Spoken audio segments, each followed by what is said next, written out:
Mga karaos, good morning po. Ito, good morning. Kamusta po tayong lahat? Welcome back po muli dito sa aming channel. Araw nga po pala ng linggo ngayon, mga karaos. Bali, ang update natin ngayon, meron tayong ocular dito na 2 unit sa Anyana Bel Air Central. Meron din po tayong pupuntahan mamaya dito sa Fineview, and mag-update po tayo dito sa project natin sa Phase 4 Lumina Homes, at saka yung project natin kahapon na medyo bitin yung video natin. Gawa ng may biglaang blessing po galing kila Ma'am Cass at saka kay Sir Ray from Anyana Bel Air East Project. So ito mga karo, samahan niyo po muli ako ngayong araw na to, ngayong araw ng linggo. Enjoy watching po. Let's go. Tara. Bale ito mga karos, nasa biyahe na po tayo. Ayan, umpisa na po tayo. Bago po ang lahat, magandang araw nga po pala. Good morning sa mga client owner namin. Ayan, good morning din kay Mrs. Good morning. Yan na. Anyana Bel Air Central po tayo ngayon. Shoutout po dun sa mga magpapa-ocular po na. Bali, ulitin ko lang mga karohouse, meron tayong mga naka-line up na project. Meron tayong mga unang mga na-ocular. Bago po natin gawin, ito po isa naka-schedule sa amin para magpa-ocular visit po, para magpa-estimate. Pero hindi naman po nangangahulugan na magagawa po kagad. Ayan, depende po yan kapag yung mga unang nagpa-line up ay nagkaroon ng mga emergency or nag-back out po sila, or hindi na makapaghintay, maipapasok po natin yung mga bagong nagpapa-ocular na willing din po magpagawa. Ayan. So sa ngayon, diretso muna tayo sa Anyana. Ang biyahe simula rito sa Vista Mall, nasa ano po siya, 4 to 5 kilometer, mga ganyan. Tara. Dito na tayo sa Anyana Road.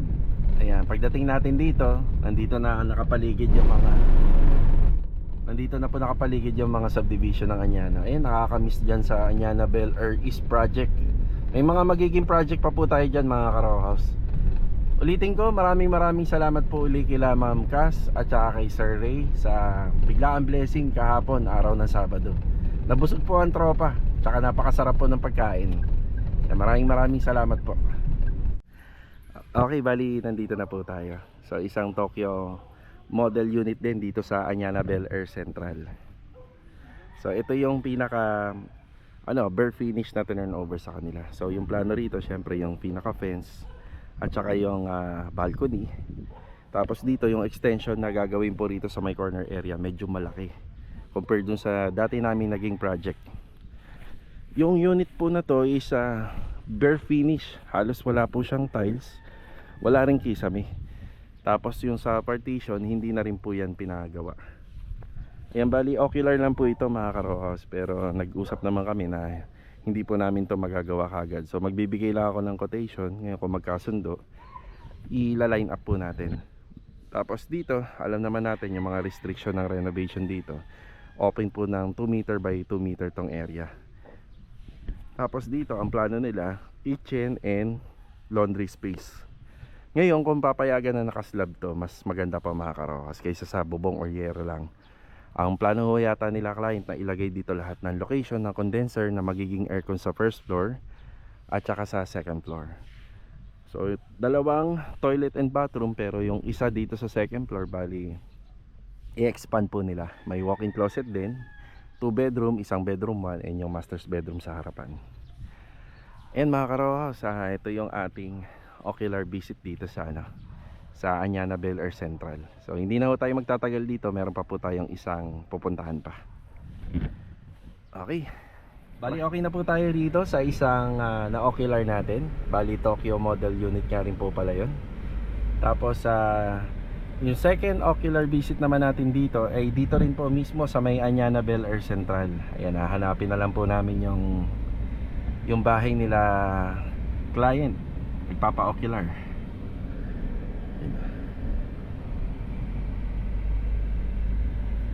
Yan, na-miss ko rin dito yung bahay nila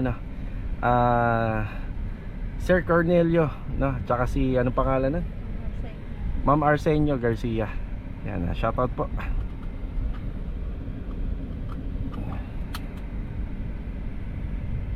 Ayan, bali isang Tokyo unit model ulit dito sa Anyana Bel Air Central. So ayan, record pa rin natin, pero medyo naiba to dahil improve unit na to. Ang ipagagawa din dito is full renovation. Ayan, full renovation din po ito. Bali sa fencing, So service gate and carport. Pero pagdating dito, bubong lang yung gusto nila. Yan, wala na po yung parang pinaka balcony dito na cantilever slab. So ito dito parang sa Anyana Bel Air East project lang. Tapos pagdating dito, syempre may extension din sa likod. Yan dito banda. Yan na laundry at saka kitchen din. Tapos syempre yung part na to pwedeng door or window. Pagpasok dito, doon sa kabila hindi na tayo pumasok. So dito pagpasok halos hindi na po nila papapalitan to. Ngayon nahanap na lang po ng tiles na ganito na medyo kabagay para doon sa extension. Sa may extension ng bahay. Tapos yung sa ceiling as is na to, more on mga pin light lang. Magpapagawa din ng bar counter. Tapos syempre nandyan yung TV area or TV console. Tapos dito yung sa storage. Tapos siguro mapapalitan lang po yung pintuan ng mga TNB. Pero yung makikita nating pintuan sa taas as is na, yun na po yun. Tapos dito yung sa full renovation din ng mga TNB. Sila client undecided pa sa mga cabinet. Baka wala mo nang makikita ang cabinet dito kung sakaling magkasundo kami. Tapos dito naman po baka possible na ito na or papalitan pa ng wood planks. Ito kasi isa gawa po siya sa fiber cement board na makapal. Yan parang parang kahoy no kasi dahil sa pintura. Ngayon yung sa handrail, tatanggalin yung mga 1 by 1 at lalagyan ng mga support para sa glass panel. Yan. Tapos pagdating po rito, isa naka-vinyl lang po ito. Ngayon balak nila ang ilagay dito ay sa SPC. Yung sa pala, sa tiles sa first floor kung bakit hindi po nila pinatanggal yung tiles doon, baka SPC rin po na panel ang ilagay. So ayun po yung parang may joint lock na para siyang PVC panel pero po siya. May composite po siya ng wood at saka ng PVC. Yun po yung ibang mga nakikita nyo sa ibang renovation. Yun yung gusto nila. Tapos as is na to, overall paint, maglalagay ng ilaw. Ganon din dito sa TNB sa second floor, papalitan lang po yung pinto dito, then overall tiles and accessories. Tapos yung abang ng AC, ayun, napag-usapan na rin po namin dito kung ano po yung mga gagawin natin kasi hindi na po nila pinapabago yung kisame. Yan na po daw yun, pero nakapag-decide sila na lagyan po ng PVC panel. Yung pwede po yun. Yung mga bahay dito kasi sa Anyana wala siyang insulation. So pwede naman na diretso i-PVC panel natin kasi yung buhay nitong Tyson board ceiling natin, pwede po mag-crack po yung mga yan. Yan, aircon, may abang na. Tapos overall paint na lang, general cleaning. Yan. So, shoutout po sa client owner ng bahay po na to. Yan, maraming salamat din po sa pag-invite for ocular visit. Yan, hindi na nga nila pinalagay yung mga tiles na dapat makikita sa harapan. Tsaka yung para sa partition dito, hindi na rin nila pinakabit. So, ito na yung para magiging living space itong area na to. Okay. Sakaling matuloy, isa to sa mga makikita natin sa future project natin dito sa Anyana. Ito yung area. Yun. Tapos yung sa bubong, repair and maintenance ang gagawin po natin dyan. Yung kasama lagi po yan yung bubong. Bago i-turn over sa may-ari yung renovation, kailangan nagalaw din po natin yung bubong dito. Tara. Okay na tayo mga karos dito sa Anyana Bel Air Central ocular visit natin. Ayan maraming salamat po kila Sir Alan at saka sa partner niya po na si Ma'am. Yan, God bless po. Siyempre, ganun din, magpapasa rin po ako ng quotation sa kanila. Kung magkakasundo po, yan ay laline up po natin. Meron po kasi tayong tatlong bagong project na uumpisahan. Tapos yung iba naman na nakausap po natin noon, yan for ano pa po yun, for discussion pa. Malalaman natin kung matutuloy or hindi. Yan, kila Ma'am, unit na ginawa natin sa kanila. Nakakamiss din magtrabaho po dyan mga ka-row house. Yan tara, mag-update ako mamaya sa phase 4 at saka doon sa phase 3 project natin. Pagas tayo mga ka-row house. Magkano na naman to? 2 linggo na nakalipas simula nung nagpagas tayo.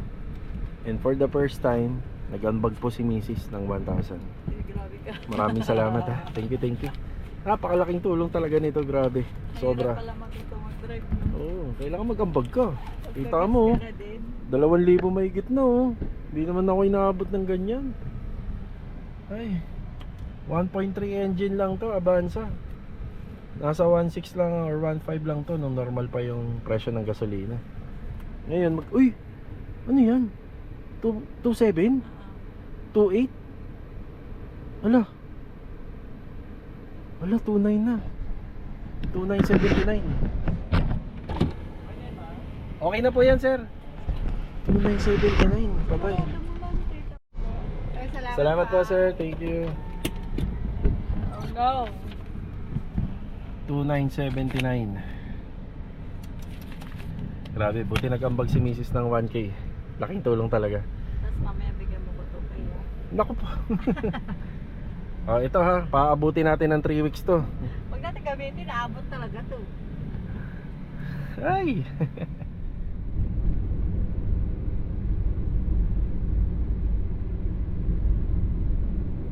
Tapos lang po namin manggaling po ng Anyana at dumaan po sa gasoline station. Ito, diretso muna tayo rito sa Phase 4 Lumina Homes. Yan, ito yung ating ongoing project. Magandang araw kila client owner. So 2 araw ko po itong hindi na vlog pero lagi naman po ako nandito. Ang update dito, nakapagpahid na po kami ng cappuccino beige na pintura, sun and rain. Tapos ito, nakapagpahid na rin po kami ng chocolate brown po rito. So ito po yung parang pinaka-original color niya. So bago niyo lang po ito pinturahan, huwag niyo pong pinturahan ng ibang kulay. So light beige or chocolate brown or kaya yung dating kulay niya lang, yung ganyan, parang maroon. So ito pwede naman po ito. Pasado po ito sa restriction nila. Hanggang dito, ayan, pinturahan na po ito ng cappuccino beige ng rain or shine. Tapos pwede natin siyang i-acrylic emulsion kapag halos tapos na po yung bahay. Kasi kapag in-emulsion natin yan at namansyahan pa, babalik tayo sa umpisa. Ito na yung mga nagawa. Ayan, napakalinis na. Bali, primer coat pa lang po ito mga ka-row house. Tapos yung chrome ceiling niya, yan final coat na po yan. Bali, latex paint lang po yung pinangpipintura namin dito. Tapos dito sa may bar counter, ayan, meron na siyang haspe. Bali, ang method na ginawa namin dito is Duco Varnish. Ayan, Duco Varnish. Ayan.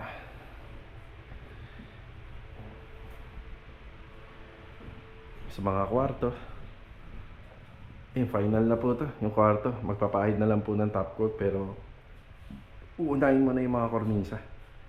Tapos ito yung sa pinto, yan, final na po yan. Kapag nakakabit na yan, may top coat pa po yan. Clear gloss lacquer. Yan, dodoblehin po. Yan.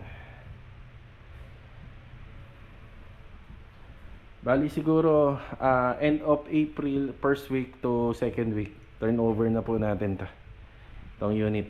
Tapos matapos lang po yung project dun sa phase 3. Ito na yung susunod po nila Master Batang. Ayusin na rin po nila rito yung mga pinasukatan natin sa kanila.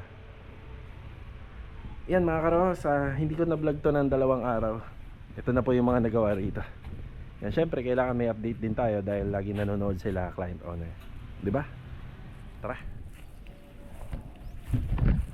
Yan, binisita namin yung bahay. Yan dito sa Pineview. Kasama ko si Mrs., si Mother, tsaka yung kapatid ni Mrs. Ano masasabi mo? Di ba? Makakabuo ka ng pangarap dito, ma. Lipat na daw agad. Lipat ka na. Palalagyan ko kagad ng mga CCTV camera yan. Mauna daw dito sila mama sabi ko. Hindi sana eh. Yan sila dito. Dito maganda yung nakakahimik yung dalawa. Ayun o, kita mo yung community ma, anong oras? Yeah. Every Saturday, Sunday, dito tayo magbakasyon, no? Hanggang Linggo.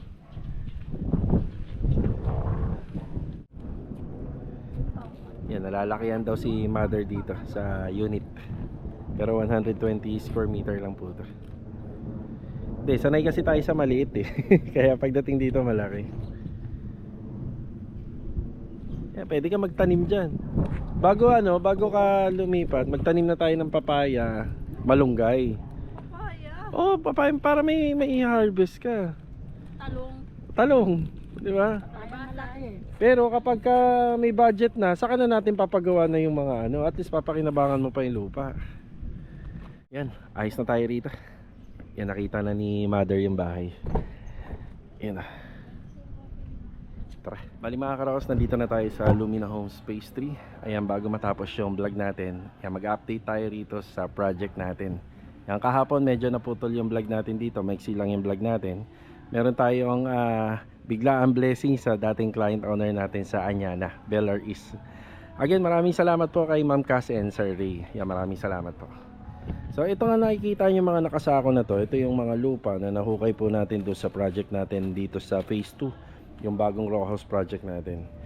Bukas isasaboy na po yan natin dito. Ayan, may konti tayong kalat dito gawa ng in-unbox na natin yung ibang mga fixtures, materials, accessories at ilan pa sa mga personal na materials nila client owner dito. Yan na. Tapos may mga ilan pa tayong mga pintura pa para sa mga retouching paint. Yan, para sa punch list. Tapos ito yung mga nagawa kahapon, yung 500 liter tank na storage nila kasama na yung motor and yung common filtration. Yan, napakahalaga po nito mga ka-row house. Kahit sabihin natin na nasa subdivision lang tayo, once na magkaroon pa ng water interruption, may laman po ito. Pero hindi naman nangangahulugan na wala pong tubig sa subdivision ay meron kayo. Ang kagandahan lang nito, hindi na ho kayo mahihirapan mag-igib. So meron po kayong storage na magdi-distribute po dito sa bawat utility area ng bahay. Medyo malinis na mga ka-row house dito. Halos pang turnover na nga po ito. Ito na lang yung mga pipinturahan dito. Yan, nakikabit na rin po yung clean out valve. Yan, napakalinis. Meron din po dito banda. Yan. Yan, pagdating dito sa loob, ito na po yung mga nagawa. Naikabit na po yung pintuan dito sa TV console. Yan. Retouching na lang po to para sobrang linis kapag turn over natin. Tapos yung pinaka-sopa, ayan na, kinoberan lang po muna namin. Yan, tong sopa po na ito ay ano po siya, yung nagiging bed. Yan, yan, nagiging bed po yan. Sofa bed kung tawagin. So pagka may pinull out po tayo rito sa taas, i-adjust lang natin. Yan, medyo lalaki po siya. Tapos yung yan yung ilaw, yung may effect po na ganyan kapag binuksan. Tapos ito, isa rin sa mga inassemble ni Kuya Dindo at saka ni Master Jojo. Bali yung dining table kasama na yung dining chair. Ito nga po pala ang dining table na to, nahahabaan pa po to. Yan, kapag hinabaan po natin yan, magiging 4-seaters po sila. Tapos kahapon, agad-agad na rin pong kinabit nila Master Ryan, nila Master Batang to. Yan. Hindi pa kompleto, nasa upper part pa lang yung cabinet. Pero kita na natin yung forma, no? Ang ganda rin. So dito, ang naging diskarte na lang, kasi kung medyo kapantay po ng cabinet itong part ng sink, medyo nakakailang. Kaya ito, nag-adjust tayo. So ipinasok natin ng bahagya.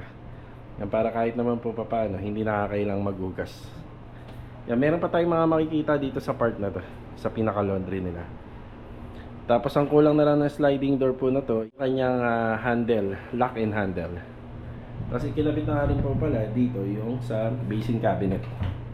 Yan, bibilang ko na lang po ng tiles to.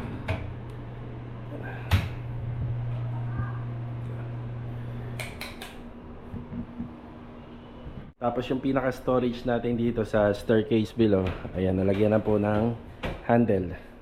Ayan po siya, yung handle niya. Yan dito rin. Ayan. Bali mga ka-rows, ang plano po rito, magkakaroon po rito ng hanger rod. Yan o, magkakaroon ng hanger rod dyan kasi mga damit po yung gusto nilang ilagay dyan. Yan. Yan, dito naman po sa taas. Ayan, pang ano na po to, pang turnover na po to, second floor. Yan, malinis na po to. May mga konting retouch na lang tayo rito at saka mga lilinisin. Halos okay na okay na. Ganda na dito. Ang ganda na dito. Malinis kapag ka ang bahay po talaga na kompleto at may turnover natin na malinis. Ang ganda talaga. Ito yung cabinet handle nila client. Ang cute to. Sa mga nakapag-comment ka pala kung sa IKEA daw binili yung ibang mga materyales. Opo, tama ko kayo. Yung ibang mga furniture dito. Yan, tas ang kulang na lang dito is yung hanger rod. Yan sa closet. Yung hanger rod na lang po to. Pati ito. May hanger rod din po na ilalagay rito. Dito sa gitna. Yan. Cabinet. Yan, iano na lang po to, iba-vacuum. Medyo malikabok pa yung iba.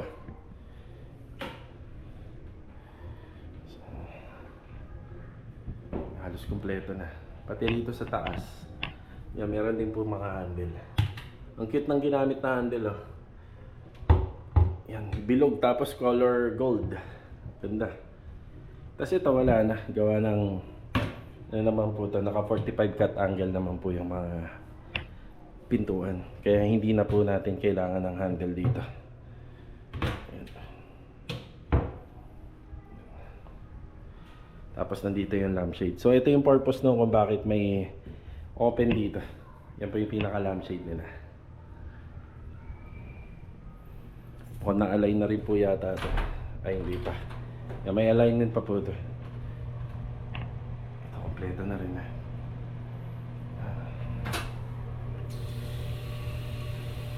Maganda rin kapag meron tayong storage tank doon. Para kahit paano, malakas-lakas ang pressure ng tubig. Oh. Ganda, oh. Diba? Ganda ng pressure ng tubig. Lakas.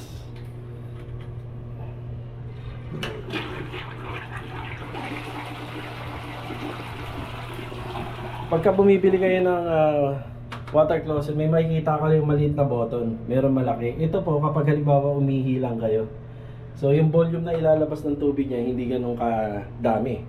Pero pag ito, kapag nag-ano talaga kayo, dumumi kayo, ito yung pipindutin mo para malakas-lakas yung dami ng tubig. Mas marami yung tubig na ilalabas niya. Ayos, linis na. Dito pa lang yan sa second floor. May first floor pa po tayo. Ito, vacuum na lang po yun. Yan na. Okay. Ayos. Bali, ito mga karosi, napunta po tayo ng gabi ngayong araw po ng linggo. Kaya kita-kita na lang ulit tayo sa susunod na video. Yung God bless po sa ating lahat. Ito, shoutout po kay sir na nagtatanong po regarding po sa paint. Sagutin na lang po natin bukas. So, ito, paalam po muna. God bless. Tara!